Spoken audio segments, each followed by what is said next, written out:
নমস্কাৰ সকলোকে স্বাগতম জনাইছোঁ আমাৰ ইউটিউব চেনেল অসমীয়া পাঠশালী। আজি আমি আলোচনা কৰিম ক্লাছ 10ৰ ইংৰাজী বিষয়ৰ প্ৰথমটো চেপ্টাৰ এ লেটাৰ টু গডৰ question এনচাৰসমূহ।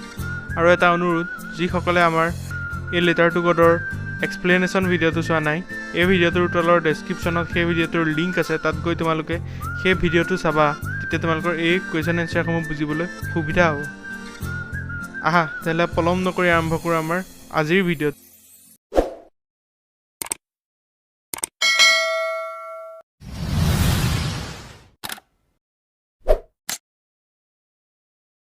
A letter to God চেপ্টাৰটোৰ শ্বৰ্ট কুৱেশ্যনসমূহ হৈছে: Question number 1. What did Lencho hope for? ইয়াত সুধিছে লেঞ্চই কি আশা কৰিছিল। Answer. Lencho hoped for a good rain as it was much needed for a good harvest. মানে লেঞ্চই বৰষুণৰ বাবে আশা কৰিছিল, যিটো তাৰ খেতিৰ বাবে অতি প্ৰয়োজনীয় আছিল। Question number 2.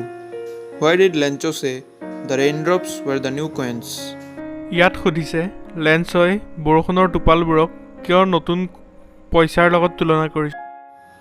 Answer. Lencho compared the raindrops with new coins because they were promising him a good harvest resulting in more prosperity. মানে বৰষুণৰ টোপালবোৰ লেঞ্চৰ বাবে নতুন পইচাৰ দৰে আছিল, কিয়নো এইবোৰেৰে তেখেতে খেতিডৰাক সমৃদ্ধিশালী কৰাৰ সপোন দেখিছিল। Question number 3. How did the rain change? What happened to Lencho's fields? ইয়াত সুধিছে বৰষুণজাক কিদৰে সলনি হৈছিল, ই লেঞ্চৰ খেতিলৈ কি পৰিৱৰ্তন আনিছিল। Answer.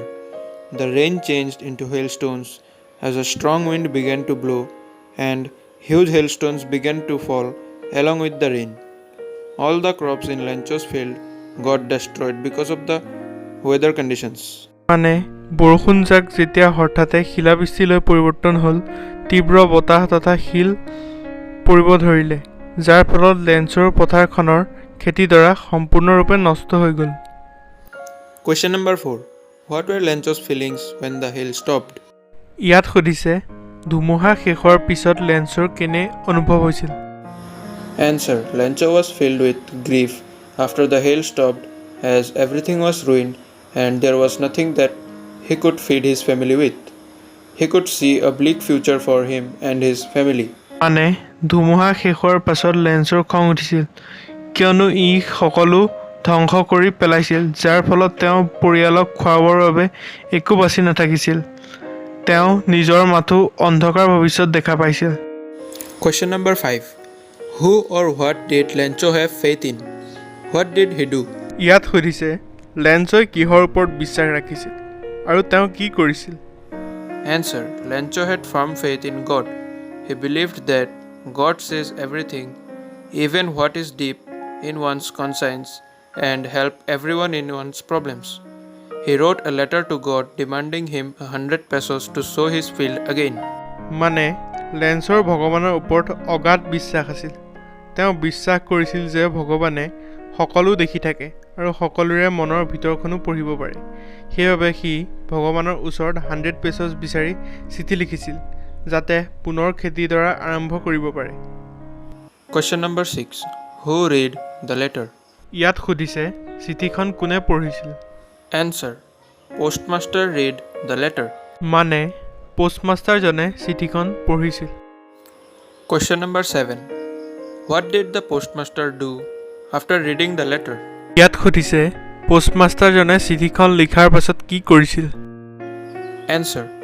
The postmaster laughed when he read Lencho's letter, but soon he became serious and was moved by the writer's faith in God. He didn't want to shake Lencho's faith, so he decided to collect money and send it to Lencho on behalf of God. মানে পোষ্টমাষ্টাৰজনৰ প্ৰথমে লেঞ্চৰ চিঠিখন দেখি হাঁহি উঠিছিল, যদিও পাছত পোষ্টমাষ্টাৰজনে ভগৱান হৈ লেঞ্চৰ বাবে পইচা পঠাইছিল। লেঞ্চই ভগৱানৰ নামত চিঠি লিখিছিল পইচা বিচাৰি, সেইবাবে পোষ্টমাষ্টাৰজনে লেঞ্চৰ বিশ্বাস অটুট ৰাখিবৰ বাবে নিজে পইচা গোটাই লেঞ্চলৈ পঠাইছিল। Question number 8. Was Lencho surprised to find a letter for him with money in it? ইয়াত সুধিছে লেঞ্চৰ চিঠিসহ পইচা লাভ কৰি আচৰিত অনুভৱ কৰিছিল নেকি? Answer. Lancho was not surprised to find a letter with money from God, as he believed that God will help him. মানে লেঞ্চই চিঠিখনৰ সৈতে পইচা লাভ কৰি কোনো আচৰিত হোৱা নাছিল, কিয়নো তেওঁ ভগৱানৰ ওপৰত সম্পূৰ্ণ বিশ্বাস আছিল। তেওঁ জানিছিল যে ভগৱানে সকলোৰে মনৰ ভিতৰৰ দুৰৱস্থা বুজি পায়। Question number 9. What made Lancho angry? ইয়াত সুধিছে কি কথাত লেঞ্চৰ খং উঠিছিল? Answer. There were only 70 pesos in the envelope, whereas Lancho had demanded 100 pesos. The difference in the amount made him angry. মানে লেঞ্চই 100 পেছছ বিচাৰিছিল, কিন্তু তেওঁ মাত্ৰ 70 পেছছহে পাইছিল, যাৰ বাবে লেঞ্চৰ খং উঠিছিল। এতিয়া আমি আলোচনা কৰিম লং question এনচাৰসমূহ। Question number 1. Who does Lancho have complete faith in?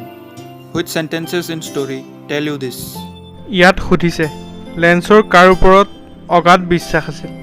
পাঠটিৰ কোনকেইটাই বাক্যই লেঞ্চৰ বিশ্বাসক প্ৰতিফলিত কৰিছিল? Answer. Lancho have complete faith in God, as he is instructed that God knows everything and helps us in our problems. There are few sentences which show this. 1. But in the hearts of all who lived in that solitary house in the middle of the valley, there was a single hope, help from God. 2. All through the night, Lancho thought only of his one hope, the help of God, whose eyes, as he had been instructed, see everything, even that is deep in one's conscience. 3. God could not have made a mistake, nor could he have denied Lancho what he had requested. মানে লেঞ্চৰ ভগৱানৰ ওপৰত অগাধ বিশ্বাস আছিল, কিয়নো তেওঁ সদায় শুনি আহিছিল যে ভগৱানে সকলোৰে কথা শুনে আৰু সহায় কৰে। পাঠটিৰ পৰা কেইটামান বাক্য তলত উল্লেখ কৰা হ'ল। 1. এই সকলোবোৰৰ ভিতৰত অঞ্চলটোৰ নিগাজিকৈ বাস কৰা সিহঁতৰ মাজত ভগৱানৰ পৰা সহায় লাভ কৰাৰ এক আশা আছে। 2.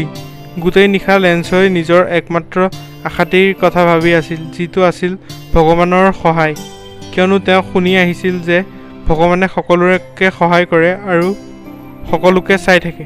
3. ভগৱানে কেতিয়াও ভুল নকৰে আৰু তেওঁ লেঞ্চৰ লগতো কোনো অন্যায় নকৰে বুলি লেঞ্চৰ বিশ্বাস। Question number 2. Why does the postmaster send money to Lancho? Why does he sing the letter God? ইয়াত সুধিছে পোষ্টমাষ্টাৰজনে লেঞ্চলৈ কিয় পইচা পঠাইছিল? তেওঁ কিয় চিঠিখনত ভগৱানৰ নামত স্বাক্ষৰ কৰি দিছিল? Answer. The postmaster does not want that Lancho's faith in God should break. He in fact feels proud that Lancho has such a great faith in God. He signs the letter again to keep Lancho's faith. If he does not do so, Lancho might think differently. His faith in God may shake. মানে পোষ্টমাষ্টাৰজনে কেতিয়াও বিচৰা নাছিল যে লেঞ্চৰ ভগৱানৰ ওপৰত থকা বিশ্বাসটো উঠি যাওক, বৰঞ্চ তেওঁ লেঞ্চৰ ভগৱানৰ ওপৰত থকা অগাধ বিশ্বাসক লৈ তেওঁ গৌৰৱ অনুভৱ কৰিছিল। সেইবাবে তেওঁ লেঞ্চৰ বাবে চিঠিখন লিখি পঠাওঁতে ভগৱানৰ নাম দি স্বাক্ষৰ কৰি দিছিল, কিয়নো তেনে নকৰা হ'লে লেঞ্চৰ হয়তো ভগৱানৰ ওপৰত থকা বিশ্বাস উঠি গ'ল হয়। Question number 3. Did Lancho try to find out who had sent the money to him? Why or why not? ইয়াত সুধিছে লেঞ্চই তেওঁলৈ কোনে পইচা পঠাইছিল বিচাৰ কৰি চাইছিল নে? যদি নাই কৰা কিয়? Answer. Lancho did not try to find out who had sent the money to him. It was because he had complete faith in God. Therefore he did not bother about the sender.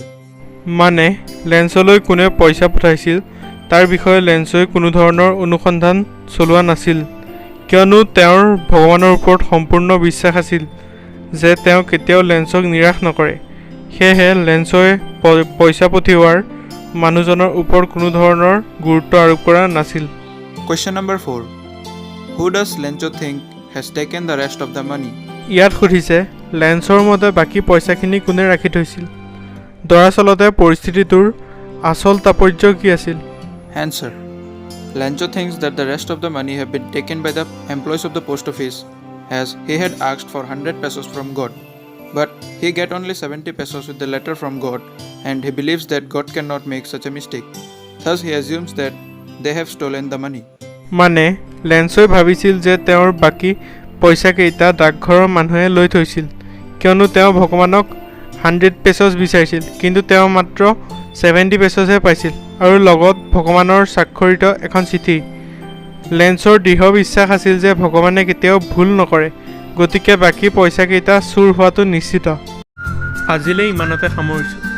যদি ভিডিঅ'টো চাই ভাল পালে like, comment আৰু share কৰি দিব আৰু চেনেলটো ছাবস্ক্ৰাইব কৰিবলৈ একেবাৰে নাপাহৰিব। ধন্যবাদ।